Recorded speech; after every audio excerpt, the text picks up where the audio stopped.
Sean, we are experiencing strong winds and moderate rain here in Baguio City since last night. The city has been covered with thick fog due to the continuous downpour that caused almost zero visibility today. According to... Hi, Elaine! Oh my goodness, ang lakas ng ulan. Oh no, it's a bit... Ang lamig, sobra. Oh my God, okay lang kayo dyan. Grabe, ang lakas naririnig ko yung ulan from your audio.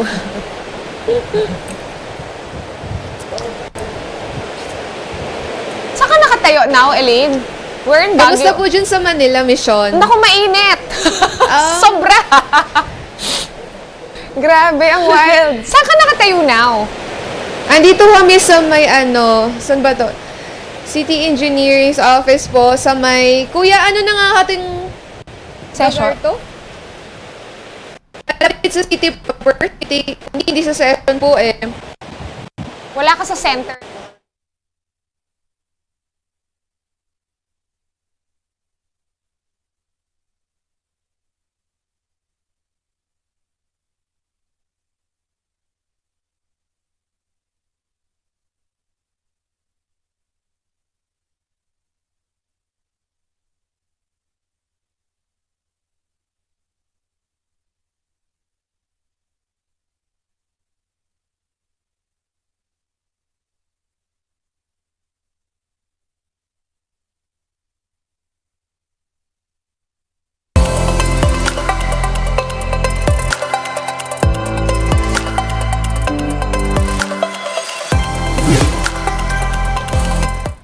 Good afternoon, I'm Sean Yao, and this is One News Now. The effects of Typhoon Betty are still being very much felt in Baguio City. We have Elaine Fulgencio joining us live from the City of Pines to give us the details. Elaine, we can hear the rains and we can see almost nothing behind you. How is the weather there in Baguio? Sean, we are experiencing strong winds and moderate rain here in Baguio City since last night. The city has been covered with thick fog due to the continuous downpour that causes almost zero visibility today. According to Pag-asa, Baguio City experienced a drop of temperature to 16.8 degrees Celsius today. Due to strong winds, the Baguio City Tourism Police Unit Environment and Parks Management Office conducted clearing operations after a tree fell in Burnham Park. The Office of Civil Defense Cordillera is still on red alert and will be in operation round the clock. Authorities warned residents of flooding and rain-induced landslides, especially in areas highly susceptible to these hazards, as well as in localities that had considerable amounts of rainfall over the past days.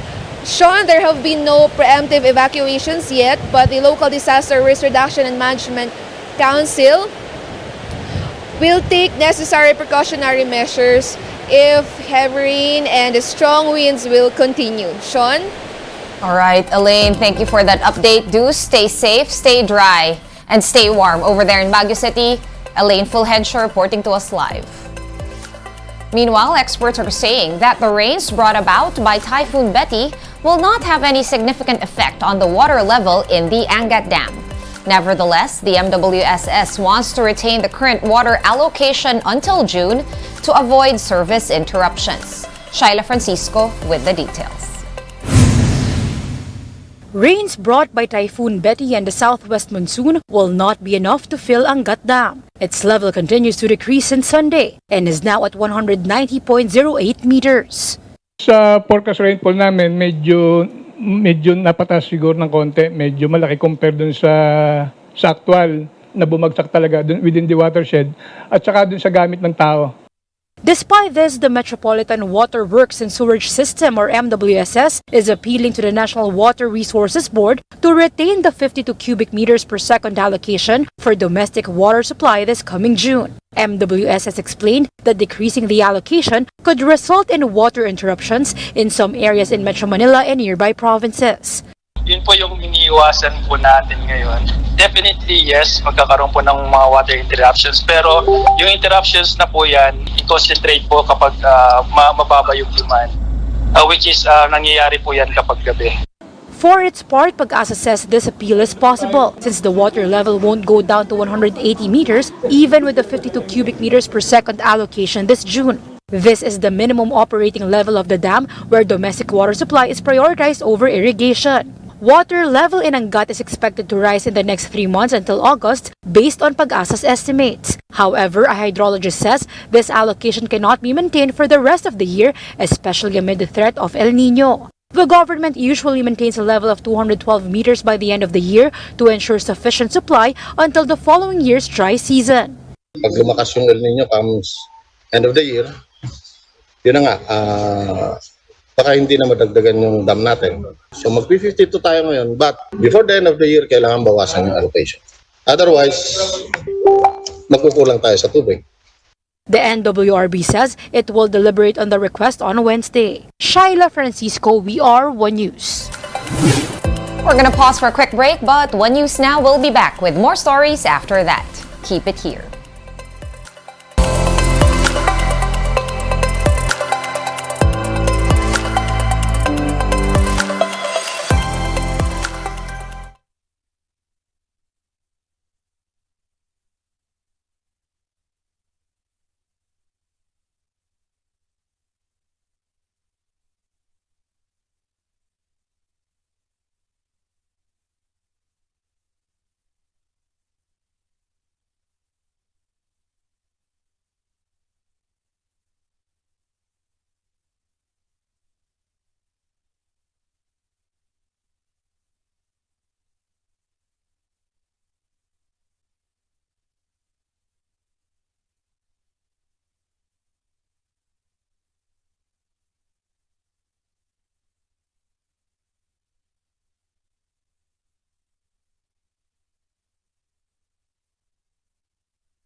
You're still with us here on One News Now. I'm Sean Yao. The Justice Department has filed a motion for reconsideration on the acquittal of former Senator Laila De Lima in one of her drug cases. In their motion, DOJ prosecutors questioned the motive behind the Ragos' recantation. They said Ragos was silent for years and actively participated in congressional probes and court hearings, but recanted his testimony just 8 days before the 2022 elections where De Lima ran for re-election. The prosecutors from the DOJ also argued that Ragos' subsequent recantation was not sufficient to invalidate his original testimony. The Migrant Workers Department is planning to send a million skilled Filipino workers to Saudi Arabia as the Middle Eastern country pushes to expand its economy. JC Cosico with the report. The Migrant Workers Department targets to get 1 million skilled Filipino workers hired in Saudi Arabia within the next couple of years. This is because of the Gulf states' plans to expand, which means they need more workers for various industries such as hotel and restaurant management, construction, and information technology. Most of their 5-star hotels are really manned by a lot of Filipino workers, and they're very happy kasi very cheerful daw, reliable, kumbaga konti yung sakit ng ulo nila.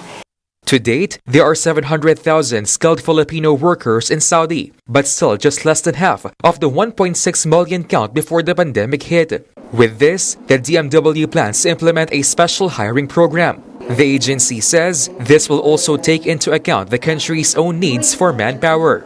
We need to have siguro a special hiring program that would accommodate their needs while also scaling up yung skills training natin and also opportunities for job internships so that may continued sustainability tayo for our own needs and for the needs of our external partners.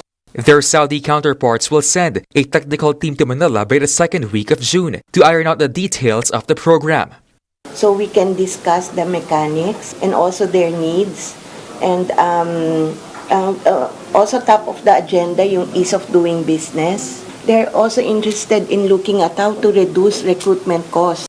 Meanwhile, Saudi has also assured the Philippine government it will shoulder the unpaid claims of around 12,000 OFWs who had lost their jobs. This was after several construction companies declared bankruptcy from 2015 to 2016. However, the exact date of payment remains to be seen.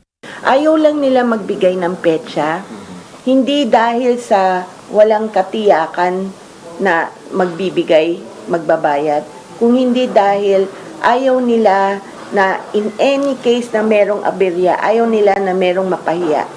Aside from Saudi, a number of other potential labor markets for OFWs have expressed interest. This includes the UAE, Austria, Guam, Portugal, Romania, Hungary, Czech Republic, and Canada. The DMW is currently in talks with these countries for possible cooperation. For News 5, JC Cosico, we are One News. And the Foreign Affairs Department sees no need for the Philippines to apologize to Kuwait amid the ongoing entry visa issue. This is on the back of the Kuwaiti government demanding that the Philippines formally admit its violations of Kuwait's laws and sovereignty. The DFA says this stems from the Philippines skipping Kuwaiti authorities and employers in some instances whenever an OFW is found in distress. The agency also reiterated that embassies have an obligation to protect their nationals in foreign countries. Amid all these issues, the DFA says it does not want to strain its relationship with the Arab country.